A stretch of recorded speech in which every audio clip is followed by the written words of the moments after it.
Jake Paul, I mean, as long as he continues to fight MMA guys and YouTubers, he's gonna continue to look good and shine. But once he fights a real fighter, a real fighter that can really fight, it's not gonna be that good. He told me before his goal is to fight Canelo, so that's where his mindset's at. He'd get f***ed up by Canelo. He'd get demolished. I'm a giant Gervonta fan. I think that guy's so unusual. His style's so unusual and his patience. Jake Paul has just shocked the fight world by announcing he will be stepping into the ring with none other than Gervonta Tank Davis. The news hit like a thunderbolt, and instantly, the entire combat sports community went into meltdown. Joe Rogan, never one to hold back his thoughts, summed it up bluntly. He can't believe Jake would even dare to take on someone as dangerous and battle-tested as Tank. Rogan admitted the size difference is real, Jake, the bigger man with a natural reach advantage, but reminded fans that Davis has spent his entire career dismantling opponents who were supposed to be stronger, taller, or more powerful. This is a fight, Rogan said, that feels almost impossible to take seriously. I'm fighting Gervonta Davis on Netflix. Let's go. People think that he could actually beat me, and people think he could outbox me, and he's so powerful and this and that. That's what makes it a good fight. November 14th, Netflix. Jake Paul made it official. Jake Paul is fighting Gervonta Tank Davis. Jake Paul, guys, I'm all for fun fights. I'm all for big events. I will talk about what the fight entails. I don't think for 1 second that Gervonta Davis and Jake Paul in a boxing match is a complete mismatch on the side of Gervonta Davis. Gervonta Davis is that much better than Jake Paul at boxing. I'm a giant Gervonta fan. I think that guy's so unusual. His style's so unusual and his patience. The Leo Santa Cruz fight was really something for me because Leo Santa Cruz is a technician, Mexican style, and the fight was very close before Tank stopped him. But he has that power that can end it. He finds these openings and he sees them, but he doesn't go after them right away. He waits for the right time. He's so patient. Like when you watch the early rounds of his fights, he probably has the lowest punch count in the early rounds. But he also knows he's got that nuclear option that if he can crack you, most likely he's going to take you out. He's got massive confidence in that. 100%. He should beat Jake Paul, shouldn't he? No, he shouldn't. But you don't think? Sorry. So, I thought we were all unanimous here. You think that you think Jake Paul beats Gervonta Davis? 70 pounds is 70 pounds. Gervonta Davis is very small.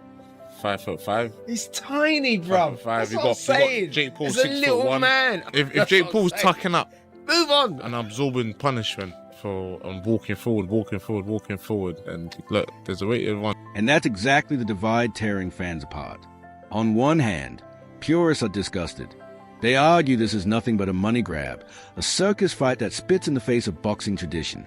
Jake Paul dragging a smaller, elite technician like Tank Davis up multiple weight classes feels like clout chasing at its peak.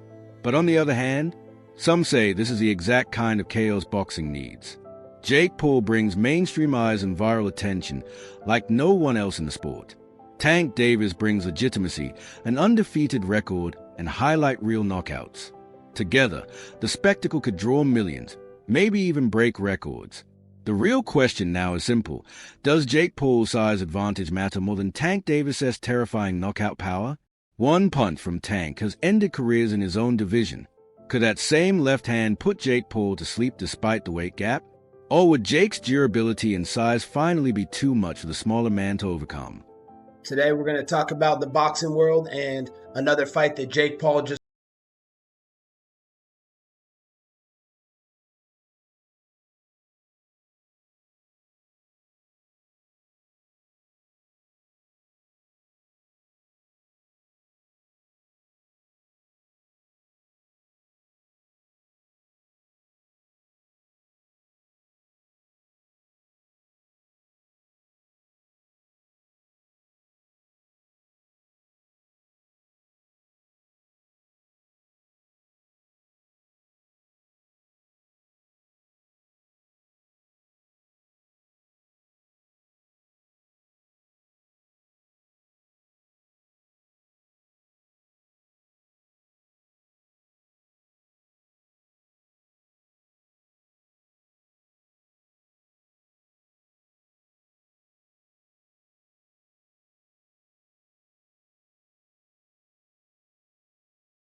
this is what you get now. You get this YouTuber who, is on Lizzie McGuire, and he wants to claim to be a real fighter, but he doesn't want to fight real fighters. So, I think it's ironic, though. Why would he hire a lawyer?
$195. Oh, wow. So he would go all the way from 40 to 95? Yeah, I mean, it would be an exhibition. Okay. So what does that mean? Is that 3-minute rounds? Yeah, 10 3-minute rounds. We had announcement videos filmed for Canelo and for Gervonta, like both filmed, fully edited. Every single person was like, Gervonta would kill Jake. He's going to die, all of this stuff. And so just proving people wrong and changing the narrative and showing people that I'm a better boxer than all of these so-called pound for pound. Huge news, by the way. It's massive. Like, yeah. I know we're It's taking it very massive. nonchalantly. This is going to be your next super fight.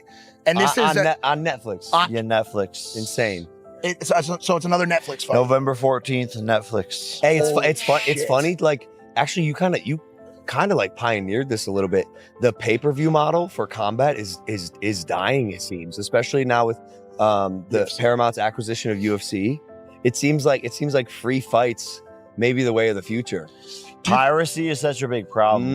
That's what it is. And I thought you did that with one of your fights where you were going against the piracy.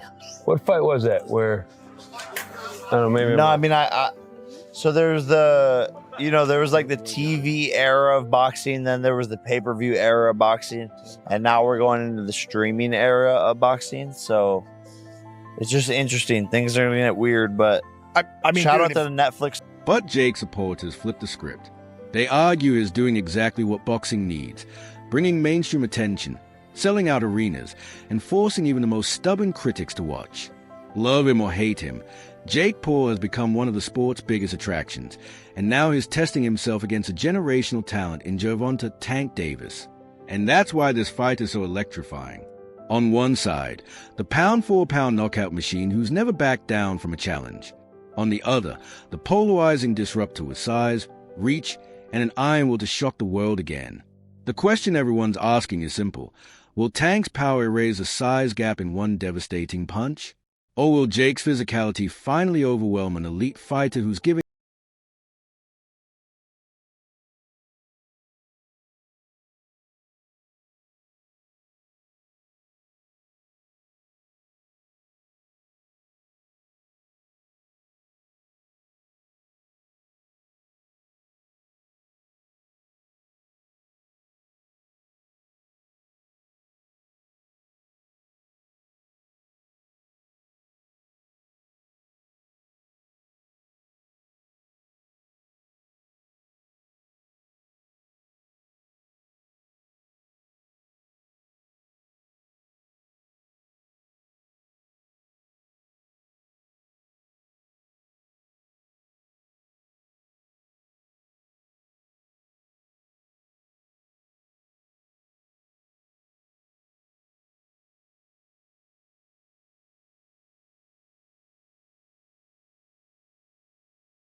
Okay. So there's one big glaring issue for me. It's just your partner being Tank Davis.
Would never take. So here we are, Jake Paul versus Gervonta, Tank Davis. A matchup that feels insane, unfair, and yet absolutely unmissable. One man is chasing legacy, the other is defending it. One brings size, reach, and spectacle. The other brings pound-for-pound power and the kind of experience you can't buy. It's a collision of two worlds, and no matter who wins, the fallout will echo through boxing for years to come. Happen to get the news.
In any realistic or legitimate way, in your mind, you could see Jake Paul winning a fight against Tank?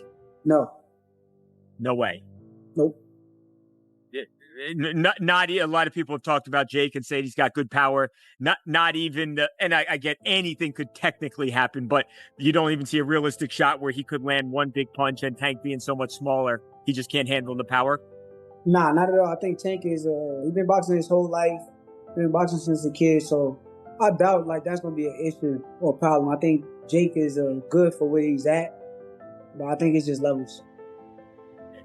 Do you see a more likely chance that Tank wins by decision or by knockout? By decision. I mean, that guy's too big. I don't think that he's just gonna knock that guy out. So I see him like outboxing him. Maybe he'll fight Jake Paul instead. What do you think of that? I think that's terrible. Why? I mean, I get it because at the end of the day, it's the money business, and you want to make the most money. But from what I'm hearing, he can make more money in a fight with me. And if that's the case, why not fight me? Sure. Do you think he beats Jake Paul? Do I think he beats Jake? Yeah. I mean, there's a huge size advantage, though. It is, but I think Tank got the skills to make sure he come out on top. Do you think that Jake has gone better? Yeah, I think actually Jake got tremendously better from the time frame that he started till now. And in the right situation, I also could see him become a world champion. Really? Yeah. A nonsensical fight for Jake to do. I still think it's a nonsensical one from a boxer perspective, from his goals in boxing perspective. But again, if it makes dollars, it makes sense. And we've seen that Jake will kind of bounce in between doing these entertainment fights and then, trying to push toward his goal of ingraining himself in the sport of boxing, and kind of does both of them. So it's kind of a weird place to be, because he wants the respect of the boxing fans and the boxing hierarchy and hardcore boxing people. But at the same time, he'll gain some of that and then lose some of it. It's like a seesaw of his fights. Like one fight and be like, okay, that's a real fight, or that's a real fighter. And he'll go and he'll win the fight. Julio Cesar Chavez, real fighter, maybe past his prime, whatever, but Jake goes and wins that fight pretty easily, and then gets a lot of respect, gets a lot of the boxing hardcore love. And you have these talks about him fighting Anthony Joshua, and that was going to get even more respect. More people were like, that's fucking crazy. What are you doing? Myself included. That seemed like a massive risk, but a lot of people were like, okay, fair play. Anthony Joshua, that's a real heavyweight. Jake wants to fight him. He's a psycho, but fair play. And then you announce this one, and it's like, well, that's the same thing people have been saying about Jake for years. So it's a weird spot to be in for him, for sure. But I talked about this not being the first choice, and I don't think it was, because Coppinger reports next that talks for Jake Paul to face Anthony Joshua collapsed over network issues. Now, we had all heard the talks, and they were pretty public, from Eddie Hearn, from Jake. Nakisa Badarian, Jake's manager, was over in the UK on, I think, Sky Sports, talking about the fight and saying how it was a real possibility and they were really starting to work on it. And now Mike Coppinger says that the talks for Jake and Joshua fell apart over broadcasting issues or network issues. And that leads me to believe that Jake's team and Anthony Joshua's team, Nakisa and Eddie, couldn't agree on what platform the fight would be on. I assume that Nakisa and Jake wanted Anthony Joshua to fight on Netflix, probably here in the United States, which would have been massive, no doubt about it. But correct me if I'm wrong, comment section, I'm pretty sure Anthony Joshua and Eddie Hearn are not only both signed to DAZN, but also own a part of DAZN or have some sort of ownership piece in DAZN, and would make more sense for them to fight on DAZN. So that was probably the big hang up, which is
was so incredibly useless. Like, these were not things that I would have bet on when I was in high school.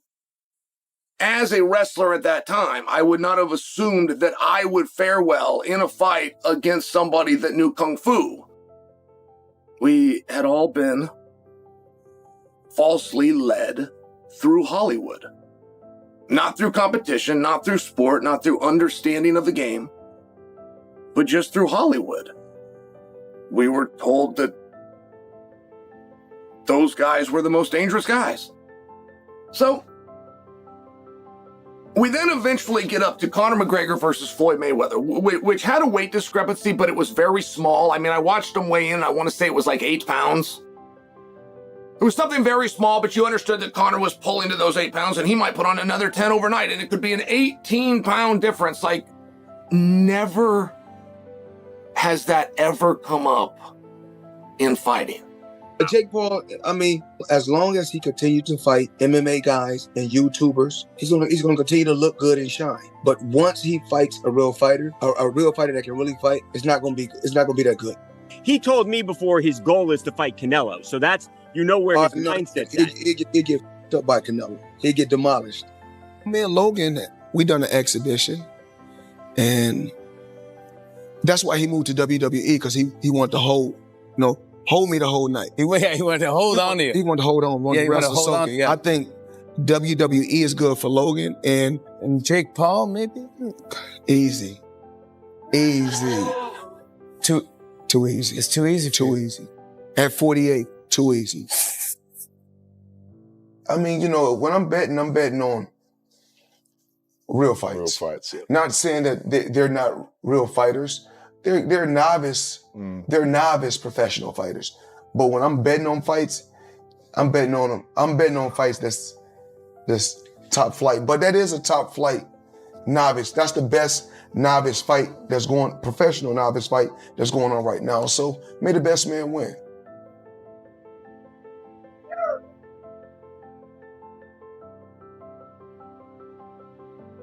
Either way, this isn't just a fight.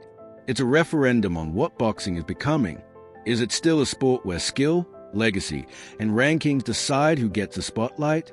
Or is it now an entertainment business first, where the loudest voices and biggest platforms dictate the matchups? Jake Paul versus Gervonta Tank Davis isn't just about who gets a hand raised. It's about who controls the future of the fight game. And that's why, no matter which side you're on, when fight night comes, you won't be able to look away. Tank boxed Devin Haney. That Haney was in good shape. Tank wasn't in good shape, but they worked. It was some crazy work. And just with him and Devin working, it was crazy entertaining work at that particular time. But it was more so of back and forth, and then once I got tired, then it was like a little, like he picked up a little bit. But it was nothing like crazy, like boom, boom, boom. I don't even talk about I caught him in the sparring match and almost knocked him out. Like Adrian jumped in the ring and no, it's over. One thing is certain. Jake Paul versus Gervonta Tank Davis has already hijacked the combat sports conversation. Joe Rogan's skepticism, the fan backlash, the debates about size, skill, and money, all of it has only poured fuel on the fire. And love him or hate him, this is exactly what Jake Paul wanted. The entire fight world talking about him.